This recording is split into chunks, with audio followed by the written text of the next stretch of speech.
असम के मुख्यमंत्री श्री हिमंता बिश्व शर्मा जी, मेघालय के मुख्यमंत्री कोनराड सांगमा जी, त्रिपुरा के मुख्यमंत्री माणिक साहा जी, सिक्किम के मुख्यमंत्री प्रेमसिंह तमांग जी, केंद्रीय मंत्रिमंडल के मेरे सहयोगी ज्योतिरादित्य सिंधिया जी, सुकांता मजूमदार जी, अरुणाचल प्रदेश के उप मुख्यमंत्री, मिजोरम और नागालैंड की सरकार के मंत्रीगण, अन्य जनप्रतिनिधि, नॉर्थ ईस्ट से आए सभी भाई और बहनों, देवी और सज्जनों,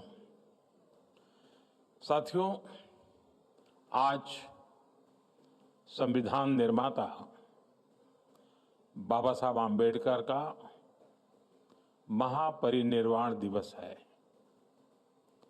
बाबा साहब का बनाया संविधान के 75 वर्ष के अनुभव हर देशवासी के लिए बहुत बड़ी प्रेरणा है।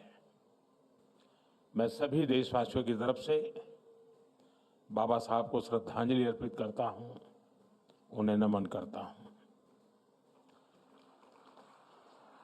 साथियों, हमारा ये भारत मंडपम बीते 2 वर्षों में अनेक राष्ट्रीय अंतर्राष्ट्रीय कार्यक्रमों का साक्षी रहा है।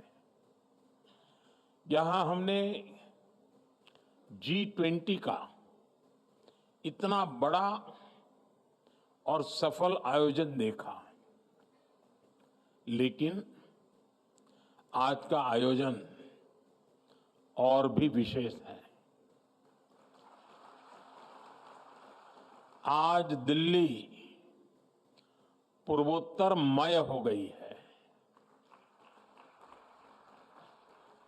पूर्वोत्तर के विविधता भरे रंग आज राजधानी में एक सुंदर सा इंद्रधनुष बना रहे हैं।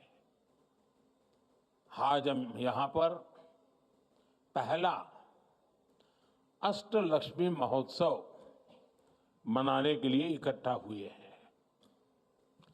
आने वाले 3 दिन तक ये महोत्सव हमारे नॉर्थ ईस्ट का सामर्थ्य पूरे देश को दिखाएगा, पूरे विश्व को दिखाएगा। यहां व्यापार कारोबार से जुड़े समझौते होंगे, नॉर्थ ईस्ट के उत्पादों से दुनिया परिचित होगी, नॉर्थ ईस्ट का कल्चर, वहां की कुजीन आकर्षण का केंद्र होगा। नॉर्थ ईस्ट के जो हमारे अचीवर्स हैं, जिनमें से अनेक पद्म पुरस्कार विजेता यहां मौजूद हैं, इन सभी की प्रेरणा के रंग बिखरेंगे। ये पहला और अनोखा आयोजन है जब इतने बड़े स्तर पर नॉर्थ ईस्ट में निवेश के द्वार खुल रहे हैं। ये नॉर्थ ईस्ट के किसानों, कारीगरों, शिल्पकारों के साथ साथ दुनिया भर के निवेशकों के लिए भी एक बेहतरीन अवसर है। नॉर्थ ईस्ट का पोटेंशियल क्या है, ये हम यहां जो प्रदर्शनी लगी है, यहां जो हाट बाजार में भी अगर जाएंगे तो हम अनुभव कर सकते हैं उसकी विविधता, उसके सामर्थ्य को। मैं अष्टलक्ष्मी महोत्सव के आयोजकों को, नॉर्थ ईस्ट के सभी राज्यों के निवासियों को, यहां आए सभी निवेशकों को, यहां आने वाले सभी अतिथियों को बधाई देता हूं, अपनी शुभकामनाएं देता हूं। साथियों, बीते 100-200 साल के कालखंड को देखें तो हमने पश्चिम की दुनिया का, वेस्टर्न वर्ल्ड का एक उभार देखा। आर्थिक, सामाजिक और राजनीतिक हर स्तर पर दुनिया में पश्चिमी क्षेत्र की एक छाप रही है और संयोग से भारत में भी हमने देखा है कि जो हमारा देश को अगर हम देखें नक्शा पूरा, तो पश्चिमी क्षेत्र ने भारत की ग्रोथ स्टोरी में बड़ी भूमिका निभाई है। इस वेस्ट सेंट्रिक कालखंड के बाद अब कहा जाता है कि 21वीं सदी ईस्ट की है, एशिया की है, पूर्व की है, भारत की है।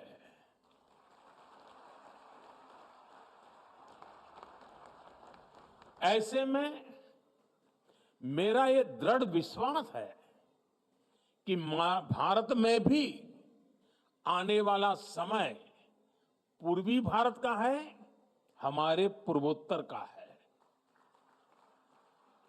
बीते दशकों में हमने मुंबई, अहमदाबाद, दिल्ली, चेन्नई, बेंगलुरु, हैदराबाद ऐसे बड़े शहरों को उभरते देखा है। आने वाले दशकों में हम गुवाहाटी, अगरतला, इम्फाल, ईटानगर, गंगटोक, कोहिमा, शिलोंग और आइजोल जैसे शहरों का नया सामर्थ्य देखने वाले हैं। और उसमें अष्टलक्ष्मी जैसे इन आयोजनों की बहुत बड़ी भूमिका होगी। साथियों, हमारी परंपरा में मां लक्ष्मी को सुख, आरोग्य और समृद्धि की देवी कहा जाता है। जब भी लक्ष्मी जी की पूजा होती है तो हम उनके 8 रूपों को पूजते हैं। आदि लक्ष्मी, धन लक्ष्मी, धान्य लक्ष्मी, गज लक्ष्मी, संतान लक्ष्मी, वीर लक्ष्मी, विजय लक्ष्मी और विद्या लक्ष्मी। इसी तरह भारत के पूर्वोत्तर में 8 राज्यों की अष्टलक्ष्मी विराजमान है।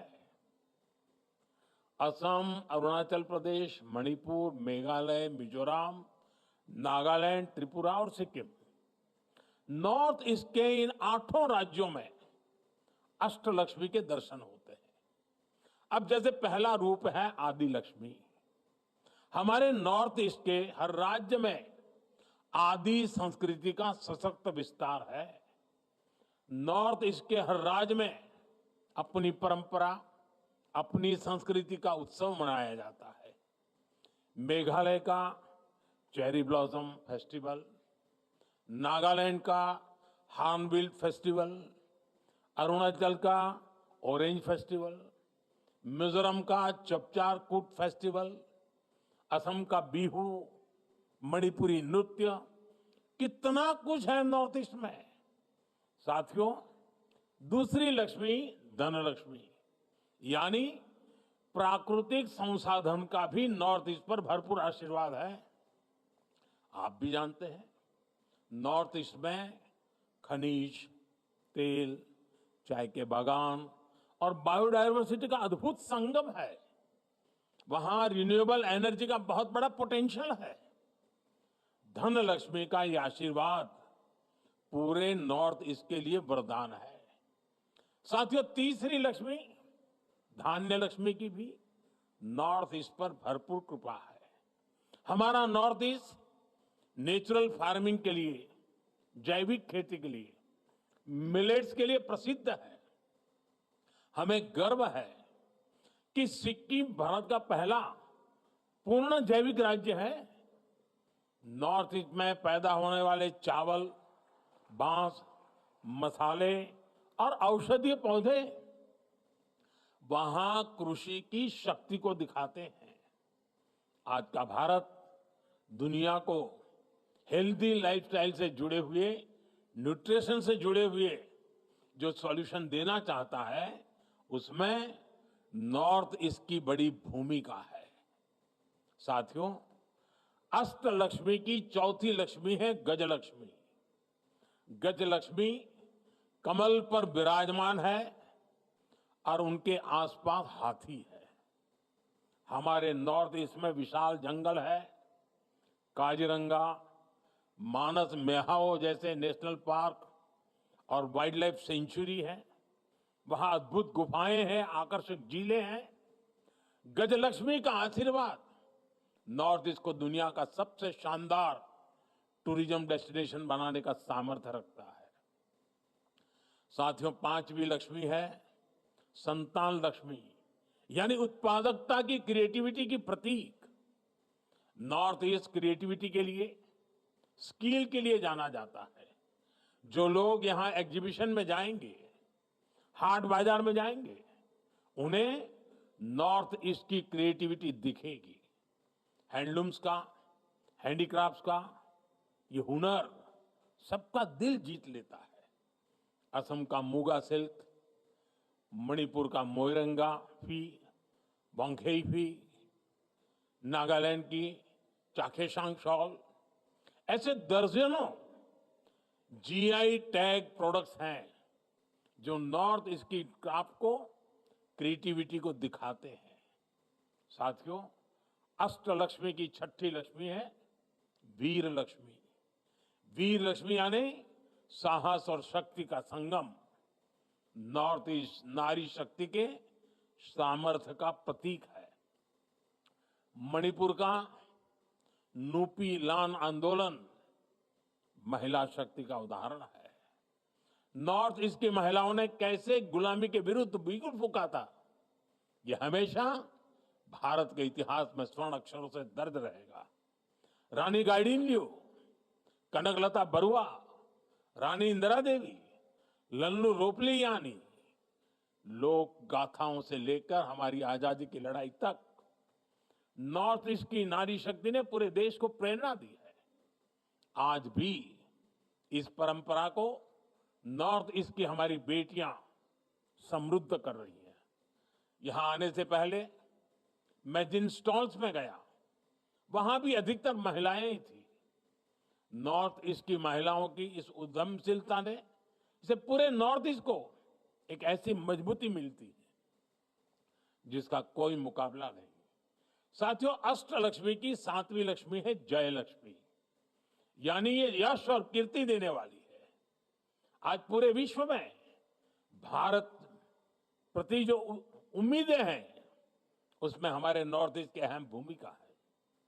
आज जब भारत अपने कल्चर, अपने ट्रेड की ग्लोबल कनेक्टिविटी पर फोकस कर रहा है, तब नॉर्थ ईस्ट भारत को साउथ एशिया और ईस्ट एशिया के असीम अवसरों से जोड़ता है। साथियों, अष्टलक्ष्मी की आठवीं लक्ष्मी है विद्या लक्ष्मी, यानी ज्ञान और शिक्षा। आधुनिक भारत के निर्माण में शिक्षा के जितने भी बड़े केंद्र हैं, उनमें से अनेक नॉर्थ ईस्ट में है। IIT Guwahati, NIT Silchar, NIT Meghalaya, NIT Agartala और आईआईएम शिलोंग, ऐसे अनेक बड़े एजुकेशन सेंटर नॉर्थ ईस्ट में है। नॉर्थ ईस्ट को अपना पहला एम्स मिल चुका है। देश की पहली नेशनल स्पोर्ट्स यूनिवर्सिटी भी मणिपुर में ही बन रही है। मैरी कॉम, वाईचुंग भूटिया, मीराबाई चानू, लॉलिना, सरिता देवी, ऐसे कितने ही स्पोर्ट्स पर्सन नॉर्थ ईस्ट ने देश को दिए हैं। आज नॉर्थ ईस्ट टेक्नोलॉजी से जुड़े स्टार्टअप्स, सर्विस सेंटर्स और सेमीकंडक्टर जैसे उद्योगों में भी आगे आने लगा है। इनमें हजारों नौजवान काम कर रहे हैं, यानी विद्या लक्ष्मी के रूप में ये रीजन युवाओं के लिए शिक्षा और कौशल का बड़ा केंद्र बन रहा है। साथियों, अष्टलक्ष्मी महोत्सव नॉर्थ ईस्ट के बेहतर भविष्य का उत्सव है। ये विकास के नूतन सूर्योदय का उत्सव है, जो विकसित भारत के मिशन को गति देने वाला है। आज नॉर्थ ईस्ट में इन्वेस्टमेंट के लिए इतना उत्साह है। बीते एक दशक में हम सब ने नॉर्थ ईस्ट रीजन के विकास की एक अद्भुत यात्रा देखी है, लेकिन यहां तक पहुंचना सरल नहीं था। नॉर्थ ईस्ट के राज्यों को भारत की ग्रोथ स्टोरी के रूप साथ जोड़ने के लिए हमने हर संभव कदम उठाए हैं। लंबे समय तक हमने देखा है कि विकास को भी कैसे वोटों की संख्या से तोला गया। नॉर्थ ईस्ट के राज्यों के पास वोट कम थे, सीटें कम थी, इसलिए पहले की सरकारों द्वारा वहां के विकास पर भी ध्यान नहीं दिया गया। ये अटल जी की सरकार थी जिसने नॉर्थ ईस्ट के विकास के लिए पहली बार अलग मंत्रालय बनाया। साथियों, बीते दशक में हमने मन से प्रयास किया कि दिल्ली और दिल, इससे दूरी का जो भाव है वो कम होना चाहिए। केंद्र सरकार के मंत्री 700 से अधिक बार नॉर्थ ईस्ट के राज्यों में गए हैं, लोगों के साथ वहां लंबा समय गुजारा है।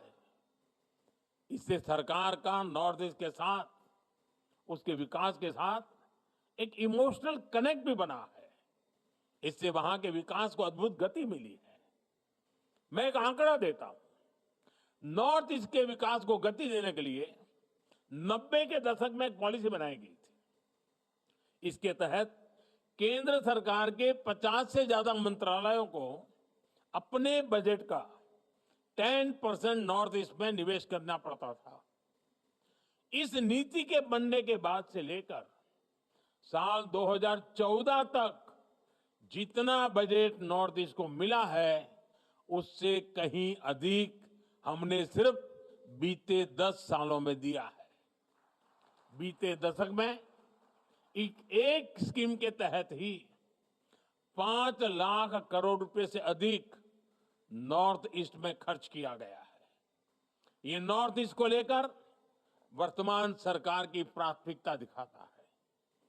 साथियों, इस स्कीम के अलावा भी हमने कई बड़ी स्पेशल योजनाएं नॉर्थ ईस्ट के लिए शुरू की है। PM divine, special infrastructure development scheme और नॉर्थ ईस्ट वेंचर फंड। इन स्कीम से रोजगार के अनेक नए अवसर बने हैं। हमने नॉर्थ ईस्ट के इंडस्ट्रियल पोटेंशियल को बढ़ावा देने के लिए उन्नति स्कीम भी शुरू की है। नए उद्योगों के लिए बेहतर माहौल बनेगा तो नए रोजगार भी बनेंगे। अब जैसे सेमीकंडक्टर का सेक्टर भारत के लिए भी नया है, इस नए सेक्टर को गति देने के लिए भी हमने नॉर्थ ईस्ट को, असम को चुना है। नॉर्थ ईस्ट में जब इस प्रकार की नई इंडस्ट्रीज लगेगी तो देश और दुनिया के निवेशक वहां नई संभावनाएं तलाशेंगे। साथियों, नॉर्थ ईस्ट को हम इमोशन, इकोनॉमी और इकोलॉजी, इस त्रिवेणी से जोड़ रहे हैं। नॉर्थ ईस्ट से हम सिर्फ इंफ्रास्ट्रक्चर नहीं बना रहे, बल्कि भविष्य की एक सशक्त नींव तैयार कर रहे हैं। बीते दशकों में नॉर्थ ईस्ट की बहुत बड़ी चुनौती रही थी कनेक्टिविटी। दूर सुदूर के शहरों में पहुंचने के लिए कई कई दिन और हफ्ते लग जाते थे। हालत ये थी कि ट्रेन की सुविधा तक कई राज्यों में नहीं थी। इसलिए 2014 के बाद हमारी सरकार ने फिजिकल इंफ्रास्ट्रक्चर पर भी और सोशल इंफ्रास्ट्रक्चर पर भी बहुत ज्यादा फोकस किया। इससे नॉर्थ ईस्ट में इंफ्रास्ट्रक्चर की क्वालिटी और लोगों के जीवन की क्वालिटी दोनों में जबरदस्त सुधार हुआ। हमने प्रोजेक्ट्स के इंप्लीमेंटेशन को भी तेज किया। कई वर्षों से चल रहे प्रोजेक्ट्स पूरे किए गए। आप बोगीबील ब्रिज का ही उदाहरण लीजिए। कई सालों से लटके इस प्रोजेक्ट के पूरा होने से पहले धेमाजी से डिब्रूगढ़ तक की यात्रा में पूरा 1 दिन लगता था। आज 1 आधे घंटे में ही ये सफर पूरा हो जाता है। ऐसे कई उदाहरण मैं दे सकता हूं। साथियों, बीते 10 सालों में करीब 5000 किलोमीटर के नेशनल हाईवे, वो प्रोजेक्ट्स पूरे हो चुके हैं। अरुणाचल प्रदेश में सेला टनल हो, Bharat Myanmar Thailand trilateral highway हो, नागालैंड मणिपुर और मिजोरम में बॉर्डर रोड्स हो, इससे एक सशक्त रोड कनेक्टिविटी का विस्तार हो रहा है। पिछले साल G20 के दौरान भारत ने आईमैक का विजन दुनिया के सामने रखा है। आईमैक यानी Bharat middle east Europe corridor, Bharat के नॉर्थ ईस्ट को दुनिया से जोड़ेगा। साथियों, नॉर्थ ईस्ट की रेल कनेक्टिविटी में कई गुना वृद्धि हुई है।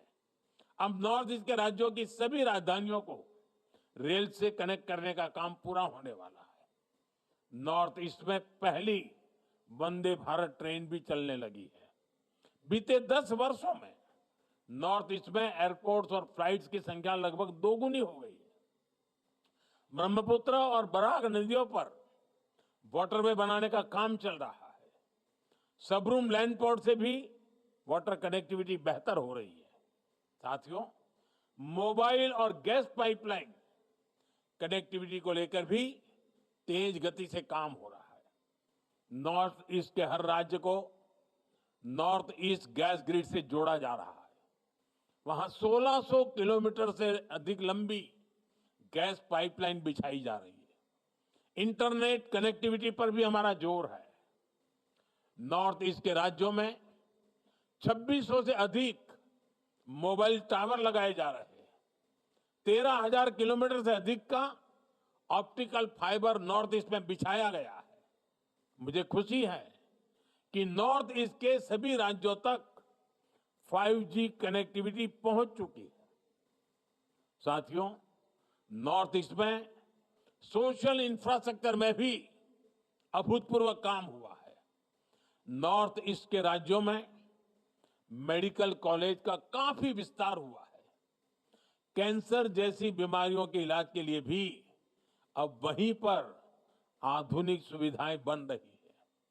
आयुष्मान भारत योजना के तहत नॉर्थ ईस्ट के लाखों मरीजों को मुफ्त इलाज की सुविधा मिली है। चुनाव के समय मैंने आपको गारंटी दी थी कि 70 वर्ष की आयु के ऊपर के बुजुर्गों को मुफ्त इलाज मिलेगा। आयुष्मान वय वंदना कार्ड से सरकार ने अपनी ये गारंटी भी पूरी कर दी है। साथियों, नॉर्थ ईस्ट की कनेक्टिविटी के अलावा हमने वहां के ट्रेडिशन, टेक्सटाइल और टूरिज्म पर भी बल दिया है।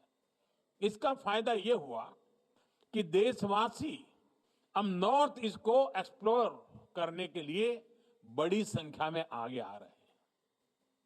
बीते दशक में नॉर्थ ईस्ट जाने वाले पर्यटकों की संख्या भी करीब करीब दोगुनी हो चुकी है। निवेश और पर्यटन बढ़ने से वहां नए बिजनेस बने हैं, नए अवसर बने हैं।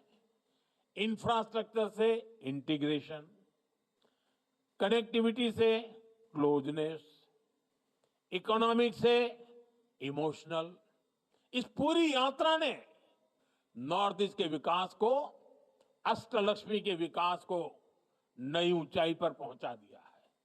साथियों, आज भारत सरकार की बहुत बड़ी प्राथमिकता अष्टलक्ष्मी राज्य के युवा है। नॉर्थ ईस्ट का नौजवान हमेशा से विकास चाहता है। बीते 10 वर्षों से नॉर्थ ईस्ट के हर राज्य में स्थायी शांति के प्रति एक अभूतपूर्व जन समर्थन दिख रहा है। केंद्र और राज्य सरकारों के प्रयासों से हजारों नौजवानों ने हिंसा का रास्ता छोड़ा है और विकास का नया रास्ता अपनाया है।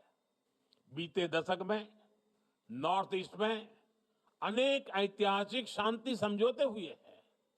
राज्यों के बीच भी जो सीमा विवाद थे, उनमें भी काफी सौहार्दपूर्ण ढंग से प्रगति हुई है।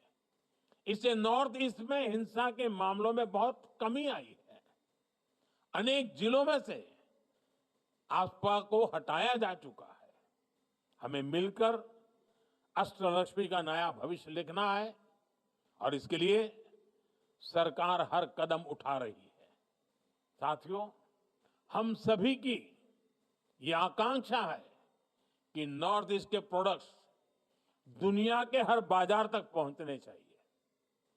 इसलिए हर जिले के प्रोडक्ट्स को वन डिस्ट्रिक्ट वन प्रोडक्ट अभियान के तहत प्रमोट किया जा रहा है। नॉर्थ ईस्ट के अनेक उत्पादों को हम यहां लगी प्रदर्शनियों में, ग्रामीण हाट बाजार में देख सकते हैं, खरीद सकते हैं। मैं नॉर्थ ईस्ट के प्रोडक्ट्स के लिए वोकल फॉर लोकल के मंत्र को बढ़ावा देता हूं। मेरा प्रयास रहता है वहां के उत्पादों को अपने विदेशी मेहमानों को भेंट करूं। इससे आपकी इस अद्भुत कला आपके क्राफ्ट को इंटरनेशनल स्तर पर पहचान मिलती है। मैं देशवासियों से, दिल्ली वासियों से भी आग्रह करूंगा कि नॉर्थ ईस्ट के प्रोडक्ट्स को अपनी लाइफस्टाइल का हिस्सा बनाएं। साथियों, आज मैं आप सभी को, वैसे कितने कुछ सालों से लगातार हमारे नॉर्थ ईस्ट के भाई बहन वहां जरूर जाते हैं। आपको पता है, गुजरात के पोरबंदर में, पोरबंदर के पास माधवपुर, वहां एक मेला होता है। उस माधवपुर मेले का मैं अग्रिम निमंत्रण देता हूं। माधवपुर मेला भगवान कृष्ण और देवी रुक्मणी के विवाह का उत्सव है। और देवी रुक्मणी तो नॉर्थ ईस्ट की ही बेटी है। मैं पूर्वोत्तर के अपने सभी परिवारजनों को अगले वर्ष होने वाले मार्च अप्रैल में होता है रामनवमी के साथ, उस मेले में शामिल होने का भी आग्रह करूंगा। और मैं चाहूंगा उस समय भी ऐसा ही एक हाट गुजरात में लगाया जाए, ताकि वहां भी बहुत बड़ा मार्केट मिले और हमारे नॉर्थ ईस्ट के भाई बहन जो चीजें बनाते हैं उनको कमाई भी हो। भगवान कृष्ण और अष्टलक्ष्मी के आशीर्वाद से हम जरूर नॉर्थ ईस्ट को 21वीं सदी में विकास का एक नया प्रतिमान स्थापित करते हुए देखेंगे। इसी कामना के साथ मैं अपनी बात समाप्त करता हूं। मैं इसको बड़ी सफलता के लिए शुभकामनाएं देता हूं। बहुत बहुत धन्यवाद।